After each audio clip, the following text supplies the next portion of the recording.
Peygamberimiz Muhammed Aleyhisselam'dan en büyük günah qaysi deb so'raldi. Peygamberimiz Muhammed Aleyhisselam dedi: qiyinchilikqa, bosh og'riqqa, har xil ig'ir ishlarga va yoki musibatlarga kofirmi uchraydi, musulmonmi uchraydi. Lekin Allohning bu rahmat dengizida sening qilgan bir gunohing bir tomchi gullar irib ketadi.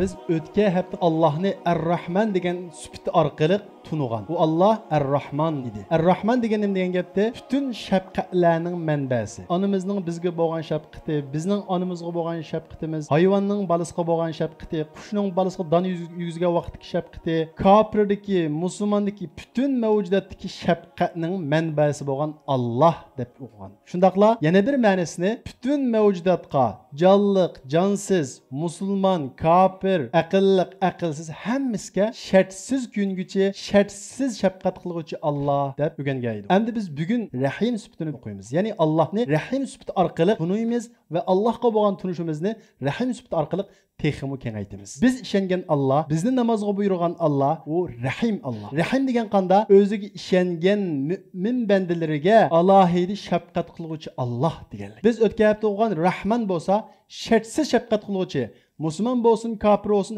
hammasiga shafqat qiladigan, uningga rizq beradigan, musulmonlar qanday manfaatlansa dunyodan, umu shunda manfaatlanadigan zot deb o'qigan bo'lsak, biz bugun o'qiydigan Rahim sifati bo'lsa, faqat o'ziga ishongan mu'minlarga, ya'ni bizga xos bo'lgan shafqati. Ya'ni Alloh taoloninki o'rtaq, umumiy bir shafqati bor ekan, butun jonliqlarga, shundaqla o'ziga ishongan ve Allah'tan bir şefkat izleyen kişilerge xas bo'lgan bir şefkati bor ekan degan bu tushunchaga kelalaymiz. Allohning Rahman sifati Qur'on Karimda 57 o'rinda bayon qilingan. Endi Allohning Rahim sifati Qur'on Karimda qanchada bayon qilingan? Dal ashuning bir hassi 114 yerda Allohning Rahim sifati bayon qilingan. Ya'ni Allohningki mu'minlarga nihoyat shafqatlik va kuyimchan ekanligi bayon qilingan. Bu yerda bir narsa bor, inchki bir narsa. Shafqat qilish, kuyinishmi bir yaxshilik shundaqo. Yaxshilik qilish bilan shafqat qilishning o'rtasida qanday farq bor? Masalan, bir odamga kuyansak, u yaxshilik qilganlik, ammo o'rtasida inchki bir farq bor. O qaysi desanglar, yaxshilik köp hallarda onundan bir mukafat kütülüdü. Veya ki yaxşılık kılsak, onun bizge bir yaxşılık kılış gerek de karşılıkta bir yaxşılık kütülüdü. Ama şefkatçi hiç kandak onun karşılıkta bir neresi kütülmeydi. Bedelsiz, mukabilsiz,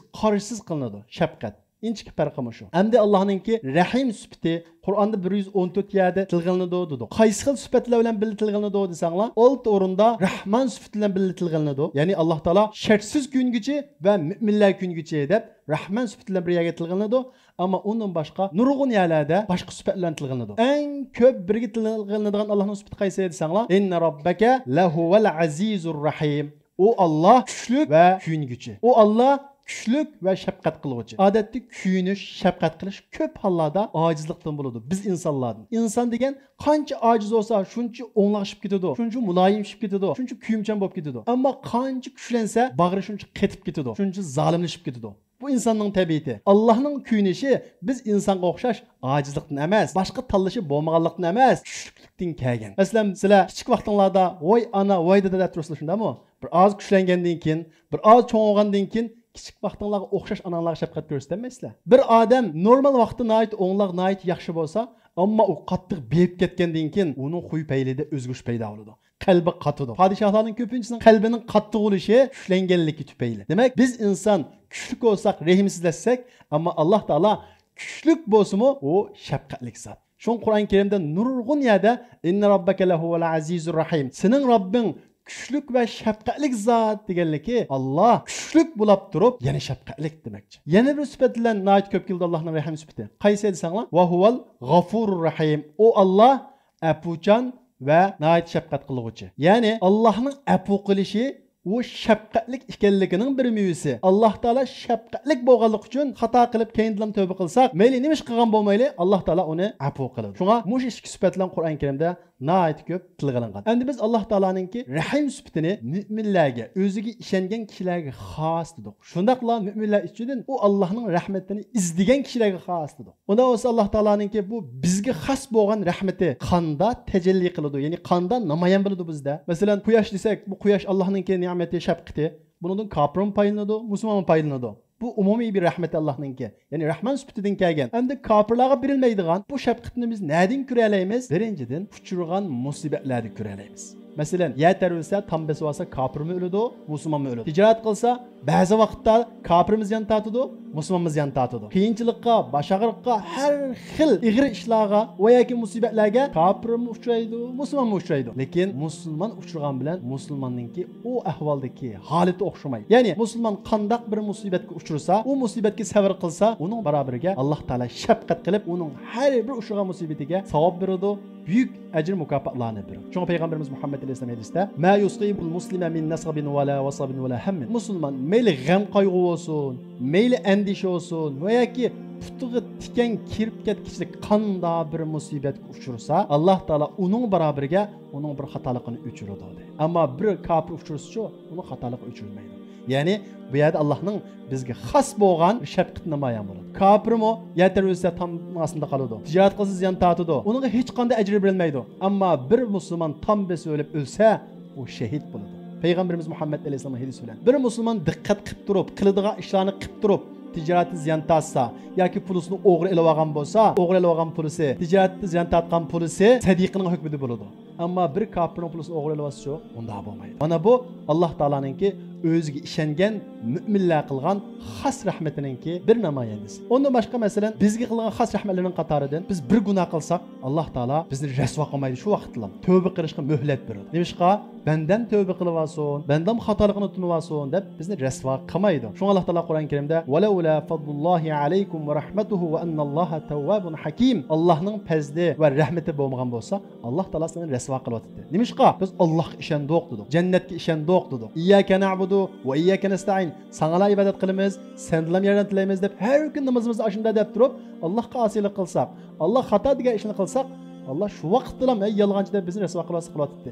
Lekin rasvo qilmaydi. Buning uchun bizga bo'lgan bir rahmeti, eng cho'ng biz qilgan rahmetining qatoridan biz Allohga ishondik dedik, qiyomatga ishondik dedik. Shunda deb turib biror gunoh o'tkazib qolsak, tavba qilsak, tavbamiz turolmay, yana gunohni qilib qolsak, yana tavba qilsak, Alloh taolo bizning gunohimizni yana kechiradi. Agar har qilgan tavbamizda samimiy holda ikinci qatim qilmaslikni niyat qilsak, Alloh taolo bir hadisi qudusiyda "Aznaba abdun zanban faqala Allohumma ighfirli."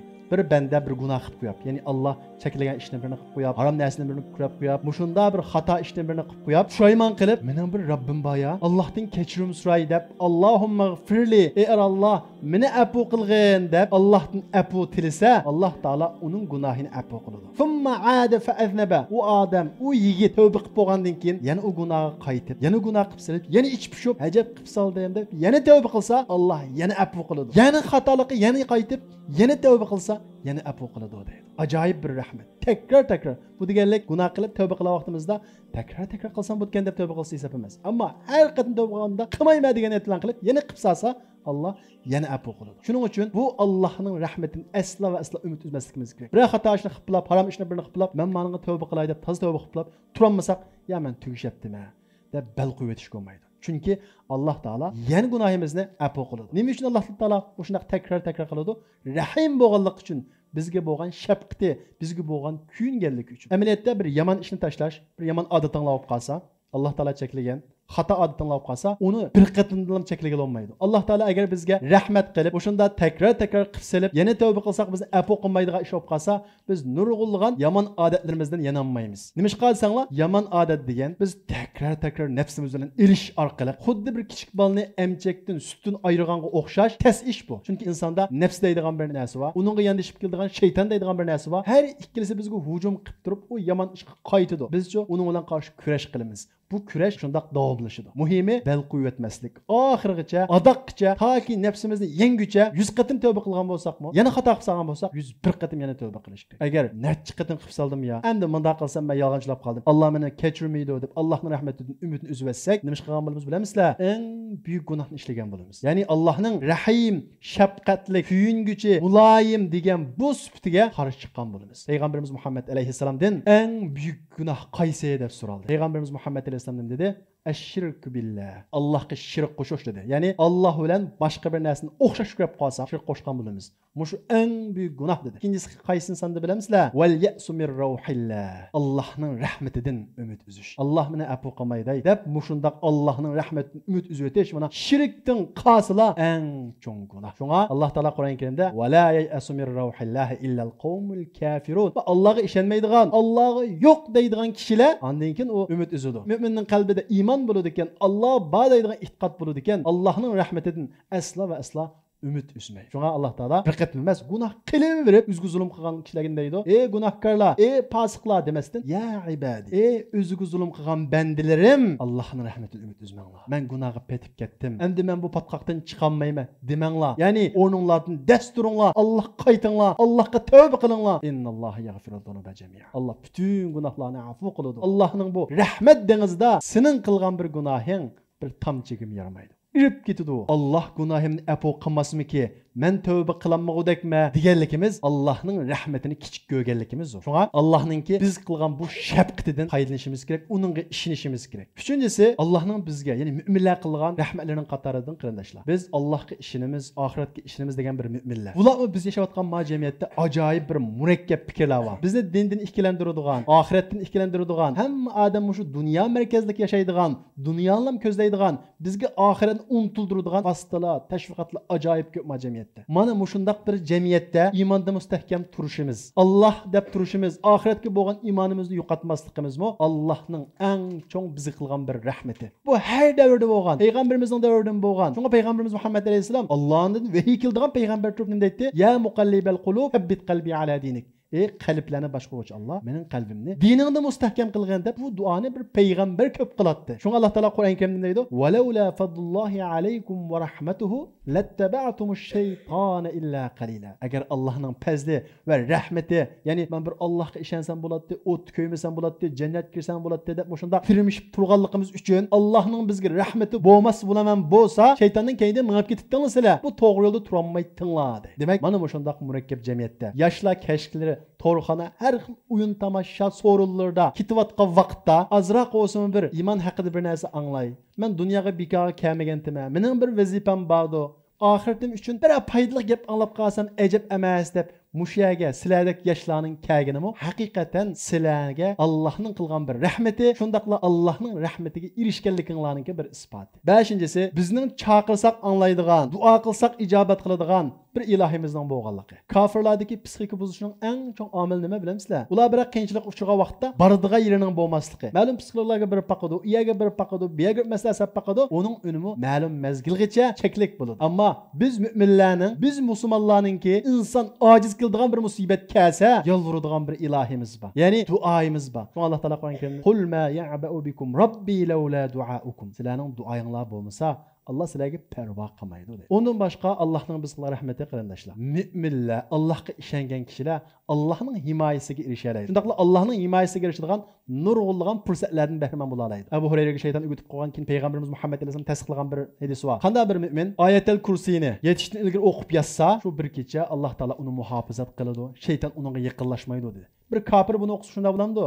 Bo'lmaydi. Onun başqa Alloh taolo Qur'on Karimda innalloha yudafi'u anillazina amanu. Alloh taolo o'zi kishangan kishilar mudofiya qiladi dedi. Har balolardan, har xil musibatlardan biz bilib yoki bilmay, ondan Alloh taolo bizni qo'g'daydi, mudofiya qiladi. Nurg'ulgan qiyinchiliklarimiz va endi men tugudim degan vaqtda Allohga kishilar qo'pab yig'lab duo qilsak, aytsa o'shniki biz o'ylamagan shaklda osonlashib ketganligi, bu balkim har bir qasonlarga uchirgan bo'lishi mumkin. Demak, bizning ana shunday ishlarimizni osonlashtirib beradigan, bizning duo qiladigan bir Rabbimiz bor. Shundaqla bizning ishlarimizni osonlashtirib berganligi, bizning duolarimiz ijobat qilganligi biz mu'minlarga ma dunyoda kofirlarga emas faqat bizga qilgan alohida rahmatining birisi. Undan boshqa Allohning bu xos rahmati, ya'ni rahim degan mu'minlarga qildigan bu shafqati dunyo bilan tugamaydi.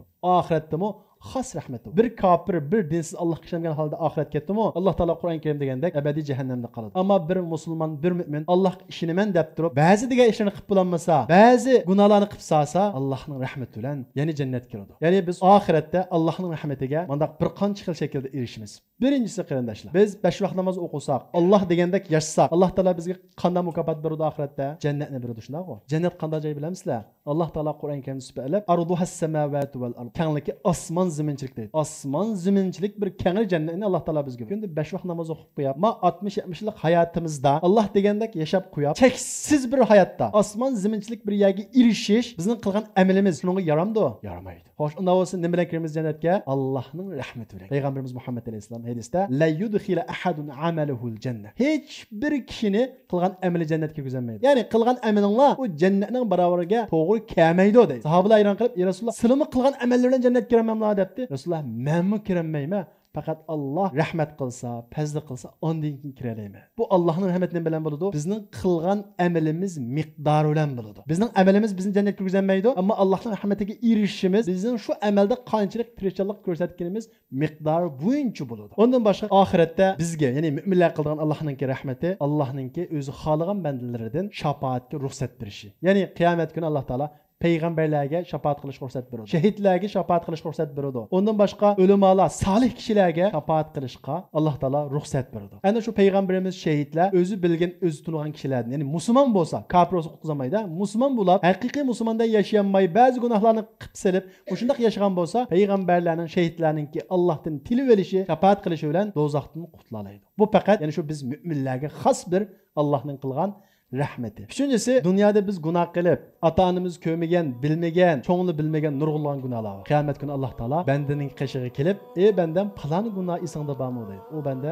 eslaydi. Shu vaqtda dunyoda men seni rasvo qilmagandek, oxiratda men seni afv qilaman deb mu'minga o'zining rahmati bilan, shafqati bilan muomala qiladi. O'ylab boqing, Alloh taoloning butun maqsadi nima? O'zga ishonchni jannatga kirgizish. Shafaat mo'nin maqsad nima? Bir bandam bo'lsa-mu jannat kirib olsin deb shafaatni qo'ydi. Ondan keyin oshkor qilmagan, maxfiy qilgan, bilmay qilgan gunohlarini Alloh taolo yana qiyomat kuni kechiradi. Ondan keyin Alloh taolo buyruq qiladiki, farishtalarga qalbida zarrachilik iymon bor, ya'ni qalbidagi iymonni yo'qotmagan bütün kishilarni do'zaxdan chiqaringlar deydi. Qalbida zarrachilik iymon bor kishilar do'zaxdan chiqadi. Demak, Alloh bizga kuyimchanmikan? Alloh kishini deb nurg'un gunoh qilsak, shafaatga men ishonmasak, bir qancha suzgishni o'tib ketib, yana do'zaxda qolsak, eng oxirida Alloh taolo yana bizga shafqat qilib, qalbida zarrachilik iymon bo'lsa chiqaringlar. Allohning bizga bo'lgan shafqatini haqiqiy his qilsak, o'zimizni ajoyib bir xil tuyg'uda his qilamiz. Bir urushda bir ayol kelib bolasini izlab ketdi. Oxiri u bolasini topdi, quchoqlab, suyab, mushundaq ketdi. Payg'ambarimiz qarab, "Ma ayol bolasini do'zaxga tashlamdi" debdi. Sahobalar, "Ya Rasululloh, qandaqmi bu ayol bu shafqat bilan, bu kuyimchanlik bilan bolasini do'zaxga tashlasin" dedi. Qiyomat kuni Alloh taolo o'zining mu'min bandalariga mana shu ayol bolasiga bo'lgan shafqatdimi, kuyimchanlikdimi, bakroq kuyimchan. Shunga salaf olimlarimiz deydi, qiyomat kuni agar Alloh taolo seni Alloh men hisob olaymi yoki dadang hisob olsinmi deb ixtiyor qo'ysa, menga men Allohni tanlayman. Chunki Alloh meni dunyoda rasvo qilmay, kamchilikimni afv qilib, mushundaq bir kuyimchan zotki, u onamdimi menga bak kuyimchan. Demak, Alloh taolo mana qalbida zarrachilik iymon bor kishilarga mana shundaq rahmat qiladi dunyo va oxiratda. Yana bir sharti bor. Allohga ishongan va u Allohning rahmatiga erishtiradigan ishlarni qilgan va shuni izlagan kishilarga ondagi yuqori rahmat shafqatlar bo'ladi. Shunga payg'ambarimiz Muhammad alayhisalom hadisda duo qilgan, "Inna nas'aluka mujibat rahmatik." Ey Alloh, biz seningdan rahmatingni bizga keltiradigan ishlarni so'raymiz deb Allohga bunda duo qilgan. Xo'sh, unda bo'lsa, Allohning rahmatini bizga keltiradigan, Allohning rahmatini bizga erishtiradigan ishlar qaysi? Birinchisi, Alloh subhanahu va taolaning ana shunda o'ziga ishongan bandalariga rahim qildiganligi, shafqat qildiganligini qalbimiz tuygan, hozir qilgan asosda Allohga duo qilish. Ey Alloh, anta arhamur rahimin. Sen shafqat qilguvchilarning eng shafqat qilguvchisi. Dunyoda nurg'ulg'an shafqat qilguvchilar bor, onamiz va dadamiz bor. Ammo sen eng shafqat qilguvchi zot, bizga rahim qil. Deb bu shaklda Allohning bu rahim ismi bilan Allohga duo qilish bizni Allohning rahmatiga erishtiradigan birinchi ish. Ikkinchisi taqvodorlik. Ya'ni Allohdan qo'rqish. Har bir ish qilgan vaqtimizda Allohdan qo'rqadigan bu tuyg'uni yo'qotib olmaslik bizni Allohning rahmatiga erishtiradi. Alloh taolo Qur'on Karimda va rahmati vasi'at kulli shay fasaktubuha lillazina yattaqun. Mening rahmatim hamma narsalarni o'z ichiga olgan. Ya'ni hamma narsalarni o'z ichiga olgan shu rahmatim ichidan men taqvodor kishilarga xos rahmatimni yozdim deydi. Uchinchisi namozga ahamiyat berish va islomning 5 farzini ado qilish. Alloh taolo Qur'on Karimda va aqimus salata va atuz zakata va atiur rasul la'allakum turhamun. Namoz o'qinglar, zakat beringlar, payg'ambarga ergishinglar, ya'ni hadislarga amal qilinglar, la'allakum turhamun. Shunda qilsanglar Allohninki rahmatiga erishsizlar deydi. To'rtinchisi, har bir ish qilgan vaqtimizda, ibodat qilgan vaqtimizda voyaga yetkazib qilish. Bugungi bular ammo hozirgi zamonda biz musulmonlar yo'qitib qo'ygan ishni bilamsizlar, ishni puxta qilmaslik, qilgan ishni qadr qilmaslik, qo'lning juda qilib qo'yish. Bu biz bugungi asrda musulmonlar yuqtirib olgan ish. Shundaqla bugungi kunimizda biz shu moddiy jihatda keyinda qilishimizga sabab bo'lgan ishlarning birisi. Amaliyotda o'zi bizning dinimiz har ishda eng puxta qilishni, eng yuqoriga yetkazib qilishni buni buyuradi. Ibodat qilgan vaqtimizdami ihson deganni tushuntirib nima dedi? Allohga ko'rgandek ibodat qilishing dedi. Allohni ko'rgandek ibodat qilgan vaqtimizda andan keyin biz muhsin bo'lamiz. Muhsin bo'lgan vaqtimizda Alloh taolo Qur'on Karimda inna rahmatallohi qaribun minal muhsinin. Allohning rahmati muhsinlarga yaqin dedi. Eng yaqin. Muhsin degan kimdi? Mayli u bir hunar kasb qilsin, mayli nima ish qilsin, qilgan ishni eng yuqori saviyada, eng puxta kuyunab qilish. Payg'ambarimiz Muhammad alayhisalom aytdi: "Innalloha kataba ala kulli shay'in ihsan" dedi. Alloh taolo har bir narsaga voyaga yetkazib qilishni farz qildi deydi. Mol bo'g'izmoqchi bo'lsanglarmi, pichoqni ittikiltib, rahatib bo'g'izlanglar deydi. Shunga bu musulmonningki har bir ishdagi axloqi shundaqlar bizni Allohning rahmatiga erishtiradigan ishlarningki birisi. Ondan boshqa Qur'onni tafakkurlan o'qish. Boshqalar Qur'on o'qigan vaqtda Qur'onni tingshash. Bu bizni Allohning rahmatiga erishtiradigan ishlarning birisi. Alloh taolo Qur'on Karimda va iza quri'al Qur'anu fastami'u lahu va ansitu la'allakum turhamun. Qur'on o'qilgan vaqtda jin turinglar, quloq solinglar, tingshanglar, mushunda qilsanglar Allohning rahmatiga erishsizlar deydi. Ondan boshqa zikr, tasbihni ko'p aytish. Oddiy sanaymiz biz zikr tasbih aytishni. Buning bizning ma'naviyatimizga, ruhiyatimizga ko'rsatgan tariqa asla sal qaramasligimiz kerak. Bu bizni Allohning rahmatiga erishtiradi. Shundaqla bu Allohning azobidan saqlaydi. Bu zikrga tahorat ketmaydi, qibla qarash ketmaydi, o'ltirish ketmaydi. Mayli mashina haydang, mayli xizmat qiling, ammo bu bizni Allohning rahmatiga erishtiradi. Alloh taolo Qur'on Karimda "Laula tastagfirunalloha la'allakum turhamun." Allohninki bizga beradigan, oxiratda beradigan bu rahmatiga erishish uchun Allohga istig'for aytinglar deydi. Allohga tövbe qilinglar deydi. Allohning rahmatiga erishish uchun boshqa qilgan ishimiz boshqalarga kuyinish. Ya'ni bu dunyoning qonuniyati. Elish uchun bilish kerak. Shundaq o. Masalan, zalga kirib mashq qilganlar bormi? Mana ichida sigirlar mashq qilibdi, mana cho'ng mashq qilganlar. Zalga kirib ig'irlik ko'tarib mashq qildi. Ig'irlik ko'tarishda kuch ketadi shundaq o.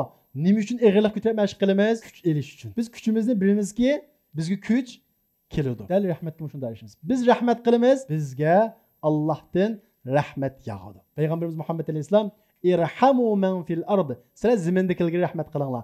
Ballalaringlarga shafqatli bo'linglar. Ayollaringlarga shafqatli bo'linglar. Valloh dadlaringlarga shafqatli bo'linglar. Dadlaringlarga yanmanglar, qo'pol gap qilmanglar. Mushundaq shafqat bo'yicha muomala qilsanglar, osmondagi Alloh sizga shafqat bo'yicha muomala qiladi. Shundaqlar bu dunyoda musulmonlar, mu'minlar erishadigan shafqatga erishtiradi deydi. Bir ayol bor, nihoyatda buzuq ayol, bir ussab qolgan bir ishni ko'rib, shuningga shafqat qilib, kuyinib, quduqning ichiga kirib, utuk bilan suv usib, u utakni ig'izda tishlab, quduqqa yomishib chiqib, itqa berdi. Mushu bir jonliqqa qilgan shafqat tufayli Alloh taolo u ayolning gunohini afv qilib, jannat ahlidan qiladi. Buni mushunda mayli hayvon bo'lsin, mayli u bizga o'xshash do'stlarimiz bo'lsin yoki ota-onamiz bo'lsin, ularga shafqat qilish mushunda Allohningki shafqatiga erishtirishga sabab bo'ladi. Undan boshqa o'zaro yaxshi do'stlar do'stlashish, ya'ni do'stlashgan vaqtda u gapdan keyin, yoki ma'lumotlik ekan yoki puldor ekan deb emas, ma'xili taqvodor ekan deb yoshlar o'zaro do'stlashish, yaxshi kishilar birga kelish, jamoatlashish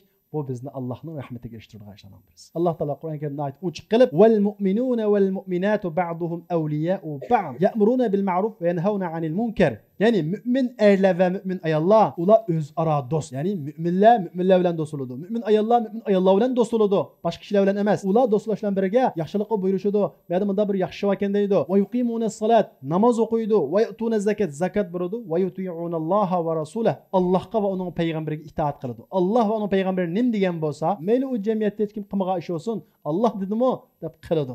Allah cheklagan ishdan yanadi. Bu shunday kishilar bo'lsa, ulaika sayarhamuhumulloh. O'sha kishilarga Alloh taolo rahmat qiladi. Ya'ni o'zining rahmatiga oladi deb Qur'on Karimda aytib ochiq deb qo'ydi. Shunga yosh bolalar do'st tanlagan vaqtda iymonlikmi, diyonatlikmi buni qarab tanlash kerak va mush orqali biz Allohning rahmatiga erisha olamiz. Undan boshqa yaxshi bir do'stlar, yaxshi kishilar bilan birga kelib Qur'on tilovat qilish va yoki Qur'onni muzokara qilish, diniy suhbatlarni qilish bizni Allohning rahmatiga erishtiradi. Peygamberimiz Muhammed Aleyhisselam hadisda "Majtama'a qawmun fi baytin min buyutillah yatluna kitaballah ve yatadarasunahu beynahum."